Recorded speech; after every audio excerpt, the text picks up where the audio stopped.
Thanks for all the days I missed with him. I get to see them now. This book is dedicated to the praise of stay-at-home moms, from one mommy to many others. Affectionately, I am my kid's mom. To the next page that is flipped over. Really? Get anything under control. Children are by nature unpredictable and resistant to organization.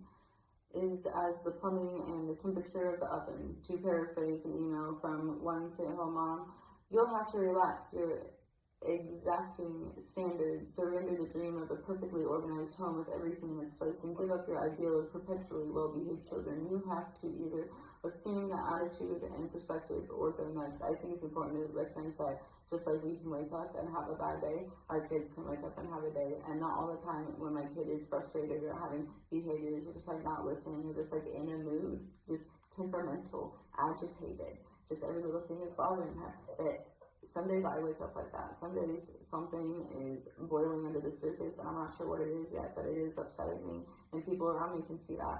And I am allowing my toddler or my children as they grow to have a bad day. Because I can have a bad day. When I'm having a bad day, I'm not going to take it out on them, and they shouldn't take it out on me. You can be upset, but don't take it out on me. And teaching my children this means that I have to be an example of this. And I have to be an example of this with their father. Let's say he wakes up, he's frustrated, he snaps at me. I say, I didn't do anything to you, or do not deserve the way that you just spoke to me. If you need help, if you need something, you can use your words, but I'm not going to negotiate with someone who uses passive-aggressive language and thinks they can get what they want by, making vague hints and slamming things around. That's not how we communicate in this house. That's not an example that we're going to teach our daughter. If she wants a cup of water and she's saying, I'm so thirsty, instead of just saying, hey, can I have a drink of water?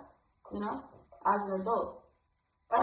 There's too much stuff going on at once. There's all this stuff going on.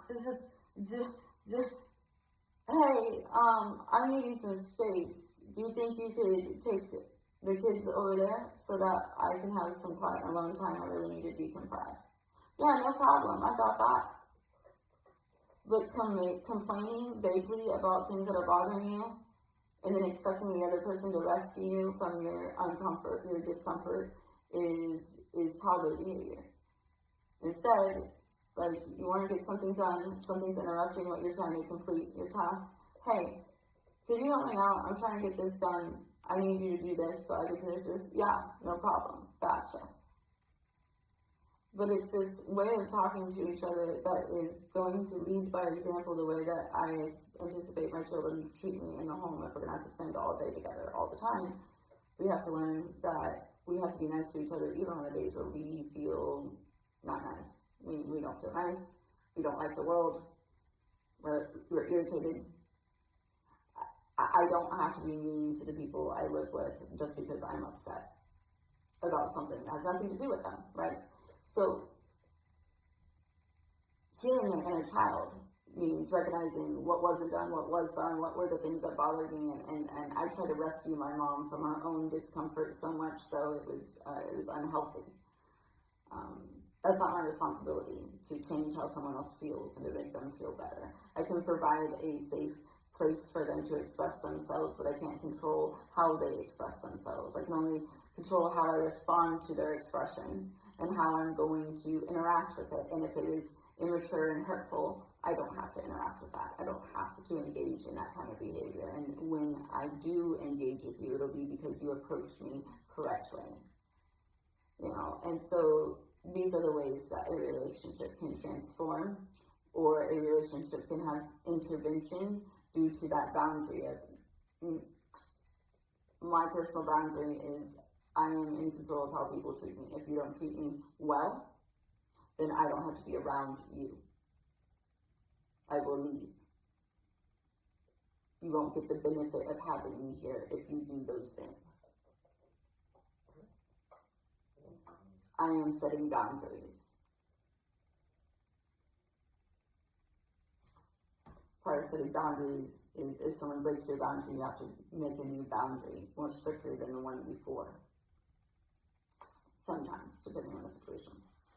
Stepping way outside your comfort zone is a scary but finally terrific experience. Many of you stay-at-home moms have found ways to be of service that take you outside your daily home experiences without interfering or undermining them, because you and your children are in it together. For example, get involved in play groups, exercise, volunteering for children's programs, church and civic activities that are family-oriented, and so forth. I took our son everywhere with me, and frankly, that is one of the best parts of being a stay-at-home mom. When you have your child with you and you're both involved in some outdoor activities, you're not only having more bonding time, but your child is exposed to a wide range of real-world activities and people and exposure he obviously cannot get in a daycare center.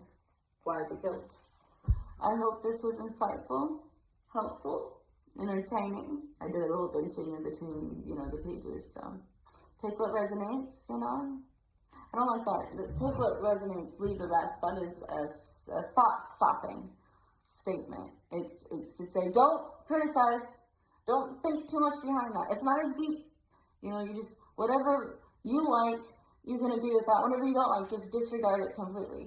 And sometimes that doesn't work. Sometimes we really need to fully take in even the parts that we don't like. We disregard the things, we don't agree with that, so we're going to disregard it. No, you take it in and add it to the parts that you do like and make a full picture. So it almost creates like a pros and cons list. Okay, I agree with her there. I completely disagree with her there. This I'm okay with. That was uncalled for. You can find an in-between, a balance of I kind of like some of what she says and I don't like any of what she says. And then think how many other people you have in your life where that is like that, right? I agree with my professor on that, but last week's, he was a little off his rocker. Well, not everybody is going to be on their best day, okay? And depending on who is operating the ship is going to be what you get verbally, right? What mood, what environment, what circumstances are leading to this thought flow and expression is important to consider. This has been Intuitive Page Flipping with Miss Jane Says. Much love. Thanks.